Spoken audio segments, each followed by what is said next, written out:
Hello students, welcome to our YouTube channel. Start करने से पहले प्लीज़ सब्सक्राइब करें और बेल आइकन को भी दबा दें ताकि कोई भी अपडेट आप मिस ना करें। अदर वीडियो देखने के लिए डिस्क्रिप्शन में जाके लिंक पर क्लिक करें। Thank you. स्टार्ट करते हैं। इस वीडियो में हम डिस्कस करेंगे मास डिफेक्ट और न्यूक्लियर बाइंडिंग एनर्जी को। तो सबसे पहले हम देखते हैं मास डिफेक्ट को। मास डिफेक्ट क्या होता है? मास में कमी का होना या फिर मास का रिड्यूस हो जाना। So basically this is the difference between mass obtained by calculation and actual mass of nucleus. अब पहले देखते हैं कि भाई मास ऑब्टेन्ड बाय कैलकुलेशन मेथड के रूप कैसे मास कैलकुलेट करते हैं और एक्चुअल मास क्या होता है न्यूक्लियस का। स्टार्टिंग में न्यूक्लियस का मास कैसे कैलकुलेट करते थे? न्यूक्लियस के मास को न्यूक्लियस में जितने पार्टिकल होते हैं उन सब पार्टिकल के मास का सम करके कैलकुलेट करते थे। जैसे न्यूक्लियस में क्या होते हैं? प्रोटॉन और न्यूट्रॉन। तो सभी प्रोटॉन और न्यूट्रॉन का क्या कर सकते थे? सम करके हम टोटल मास कैलकुलेट कर सकते थे। ठीक है। एक्चुअल मास क्या होता है? वेट मेजरमेंट के थ्रू मास कैलकुलेट करना। और न्यूक्लियस का एक्चुअल मास हम कैलकुलेट करते हैं मास स्पेक्ट्रोग्राफ टेक्निक के थ्रू। मास स्पेक्ट्रोग्राफ टेक्निक होती है जिसके थ्रू आप न्यूक्लियस का एक्चुअल मास कैलकुलेट करते हो। ठीक है। तो क्या हुआ कि कैलकुलेशन के थ्रू मास और एक्चुअल मास इन दोनों में डिफरेंस पाया गया। जो एक्चुअल मास है वो कैलकुलेशन मेथड के थ्रू जो मास आता है उससे कम आता है। ये मास में कमी हो जाती है, इसी को हम क्या कहते हैं? Mass defect. Okay. Mass defect को अगर मैं डेल्टा एम से डिनोट करूं और मास ऑब्टेन्ड बाय कैलकुलेशन को एक एम सी से माइनस एक्चुअल मास को हम डिनोट कर सकते हैं एक बार एम ए से। Okay. So delta M is equal to mass obtained by calculation. तो कैलकुलेशन के थ्रू हम निकालेंगे तो इसमें क्या होते हैं? प्रोटॉन। एक प्रोटॉन का मास मान लो mp है और इसमें कितने प्रोटॉन होते हैं? जितना इसका एटॉमिक नंबर होता है। तो टोटल मास ऑफ प्रोटॉन कितना हो जाएगा? zmp plus mass of neutron. Mass of neutron क्या होता है? mn। ठीक है। एक न्यूट्रॉन का मास mn है और इसमें मान लो number of neutrons capital n है, तो ये आ गया total mass of nucleus by calculation. Okay. Minus actual mass को मैं लिख देता हूं स्मॉल m से। ठीक है। मास ऑफ न्यूट्रॉन है, ये क्या होता है? Mass number minus proton number, Z M P plus A minus Z M N minus M. So delta M, this is the mass defect. Neutron number is equal to mass number minus proton number, ये हम discuss कर चुके हैं, starting के video में हमने discuss किया था। ठीक है। सो ये जो मास डिफेक्ट है, अब ये मास में जो कमी आई है ये कहाँ चला गया मास? ठीक है। वेयर इट गोन? ठीक है। सो आइंस्टीन ने इसके बारे में बताया। आइंस्टीन ने क्या बताया? ये जो मास में कमी होती है, ये जो मास डिफेक्ट आता है, ये एनर्जी में कन्वर्ट हो जाता है। ठीक है। मास ये डिफेक्ट, ये जितना भी डिफेक्ट होता है, मास में जितनी कमी आती है, ये किस में कन्वर्ट हो जाता है? एनर्जी में। अब ये किसकी एनर्जी है? कौन सी एनर्जी है? ये क्या एनर्जी क्या काम करती है? ये जो एनर्जी है ये न्यूक्लियस को, न्यूक्लियंस को न्यूक्लियस में बांधे रखती है, बाउंड रखती है। मतलब ये एनर्जी प्रोटॉन्स और न्यूट्रॉन्स को न्यूक्लियस में बाउंड रखती है। ठीक है। So this is the energy which use to bound the nucleons in nucleus. इसलिए हम इसको क्या कहते हैं? बाइंडिंग एनर्जी भी कहते हैं।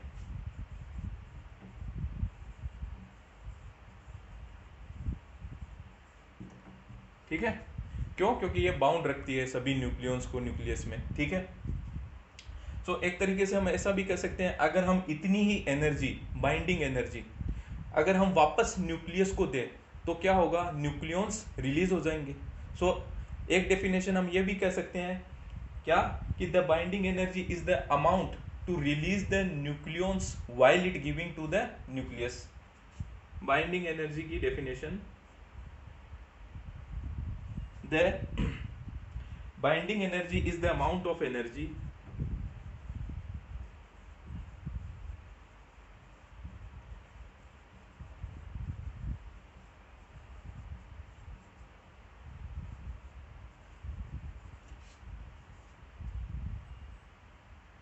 that release all of the nucleons that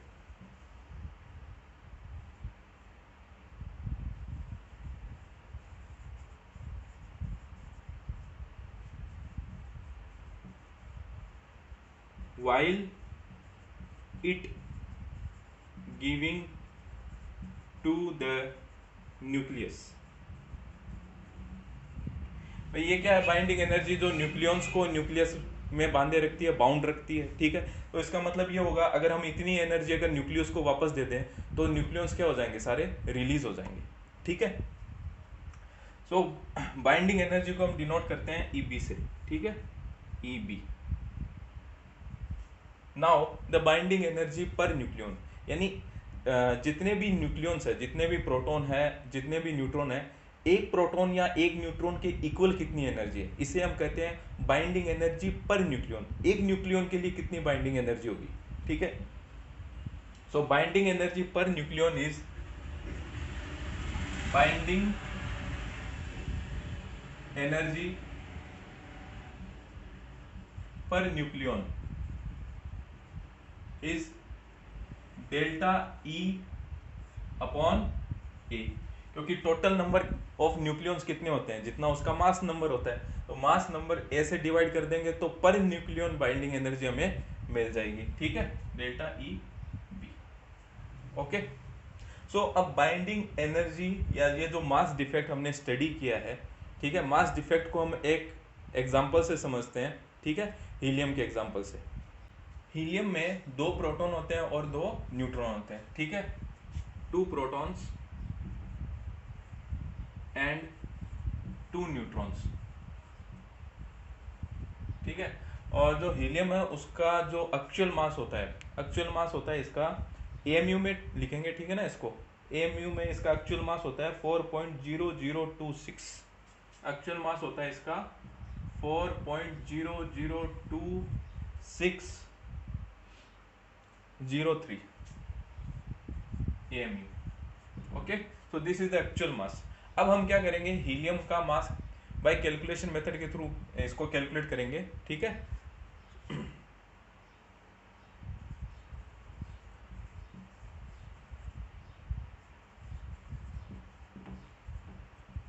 तो इसमें प्रोटॉन का मास क्या होगा, mass of proton plus mass of neutron. कितने प्रोटॉन होते हैं, 2, तो एक प्रोटॉन का मास mp है तो 2 का क्या हो जाएगा 2mp, और 2 ही न्यूट्रॉन है, एक न्यूट्रॉन का मास mn है तो 2 का क्या हो जाएगा 2mn, ठीक है। और प्रोटॉन का मास amu में कितना होता है 1.00782 प्लस 2 मास ऑफ न्यूट्रॉन, तो एक न्यूट्रॉन का मास amu में होता है 1.00866। ओके, सो इसको सोल्व करते हैं तो 2.015,650 प्लस इसको सोल्व करेंगे तो आएगा 2.017,230, और इनका टोटल करोगे तो आएगा answer 4.032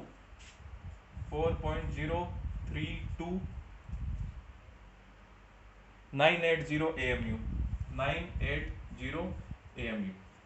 so students, this is, ये मास तो है आपका कैलकुलेशन के थ्रू हमने कैलकुलेट किया अभी, और जो मास स्पेक्ट्रोग्राफी होती है उसके थ्रू जो मास आता है या जो एक्चुअल मास आता है, ठीक है, वेट मेजरमेंट के थ्रू वो आता है 4.0026। अब आप देख सकते हो ये तो ज्यादा मास है, कैलकुलेशन के थ्रू तो देखो ये मास है, ठीक है, ऑब्वियसली ये ज्यादा है 4.03 है, और ये 4.00, ऑब्वियसली ये मास ज्यादा है, तो देखो मास में क्या हो जाती है, कमी होती है, इसी को हम क्या कहते हैं, मास डिफेक्ट कहते हैं। सो हम देखते हैं हीलियम में कितनी कमी हुई है, ठीक है। सो हीलियम में delta M is equal to mass by calculation minus actual mass. So value put करते हैं, कैलकुलेशन की कितनी है 4.032980 माइनस एक्चुअल मास कितना है 4.0026003।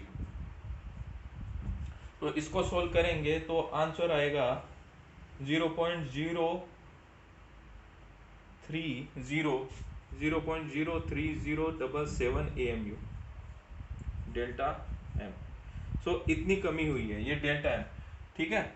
अब आइंस्टीन ने बताया था ये मास डिफेक्ट है, ये किस में कन्वर्ट हो जाता है, बाइंडिंग एनर्जी में, ठीक है। सो 1 AMU मेगा इलेक्ट्रॉन वोल्ट में कितना होता है, मेगा इलेक्ट्रॉन वोल्ट में, इससे प्रीवियस वीडियो में हमने डिस्कस किया था AMU इन मेगा इलेक्ट्रॉन वोल्ट, AMU के बारे में डिटेल स्टडी की थी, एटॉमिक मास यूनिट, ठीक है। सो 1 AMU होता है 931.5 मेगा इलेक्ट्रॉन वोल्ट। ओके, सो 1 AMU इतना होता है, तो इसको इससे मल्टीप्लाई करेंगे तो इलेक्ट्रॉन वोल्ट में हमारे पास डेल्टा एम आ जाएगा, ठीक है। So delta E is equal to, binding energy निकालेंगे आइंस्टीन मास एनर्जी रिलेशन से, delta is equal to delta M into C square, ठीक है। सो इसको सोल्व करेंगे तो ये आएगा आपका 0.03 इंटू 931, ये पर सी स्क्वायर होता है वही, ठीक है, 931.5। ओके, सो इसको मल्टीप्लाई करेंगे तो ये आंसर आएगा 27.93 mega electron volt, 27.93 mega electron volt. Okay,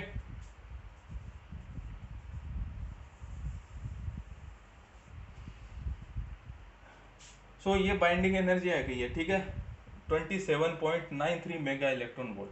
so ये जो मास डिफेक्ट हुआ था 0.03, ये जो जितना मास में कमी हुई थी ये कन्वर्ट हो गई एनर्जी में, ठीक है, बाइंडिंग एनर्जी में। और ये मास डिफेक्ट कितना एनर्जी में कन्वर्ट हुआ, 27.93 मेगा इलेक्ट्रॉन वोल्ट। मतलब ये जो एनर्जी है, ये एनर्जी हीलियम के न्यूक्लियॉन्स को न्यूक्लियस में बाउंड रखती है, या फिर हम ऐसा कहें, अगर हम हीलियम के न्यूक्लियस को 27.93 मेगा इलेक्ट्रॉन वोल्ट एनर्जी अगर हम देते हैं तो उसके 2 प्रोटॉन और 2 न्यूट्रॉन क्या हो जाएंगे, रिलीज हो जाएंगे। Okay, so this is the total binding energy. अब हम कैलकुलेट करते हैं बाइंडिंग एनर्जी पर न्यूक्लियॉन, ठीक है। तो बाइंडिंग एनर्जी पर न्यूक्लियॉन क्या आएगा, बाइंडिंग एनर्जी पर न्यूक्लियॉन वो क्या आता है, डेल्टा EB, अभी जस्ट फॉर्मूला देखा था, upon A mass number. So delta EB कितना है, 27.93 मेगा इलेक्ट्रॉन वोल्ट, और मास नंबर कितना है भाई इसका, total number of mass is equal to number of protons plus number of neutrons, तो 2 प्रोटॉन और 2 न्यूट्रॉन है, तो 2 + 2 4। सो 27.93 में 4 का डिवाइड करेंगे तो ये आपका आंसर आएगा 7, ऑलमोस्ट 7 मेगा इलेक्ट्रॉन वोल्ट। एक चीज और नोट करना भाई, बाइंडिंग एनर्जी पर न्यूक्लियॉन को हम बी बार से भी डिनोट करते हैं, ओके, बी बार से भी डिनोट करते हैं, ठीक है। सो एक न्यूक्लियॉन के लिए जो बाइंडिंग एनर्जी होगी वो कितनी होगी, 7 मेगा इलेक्ट्रॉन वोल्ट, और टोटल बाइंडिंग एनर्जी न्यूक्लियस की कितनी होगी, 27.93 mega electron volt. Okay students, तो इसके बाद में हम जितने भी नेक्स्ट वीडियो में हम डिस्कस करेंगे जो टोटल जितने भी एटम्स हैं उन सब की बाइंडिंग एनर्जी और मास नंबर के बीच का रिलेशन, एक कर्व होता है binding energy per nucleon curve, so वो डिस्कस करेंगे। इस वीडियो में इतना ही। अगर आपको वीडियो अच्छा लगा है तो लाइक करें, फ्रेंड्स के साथ शेयर करें। Thank you.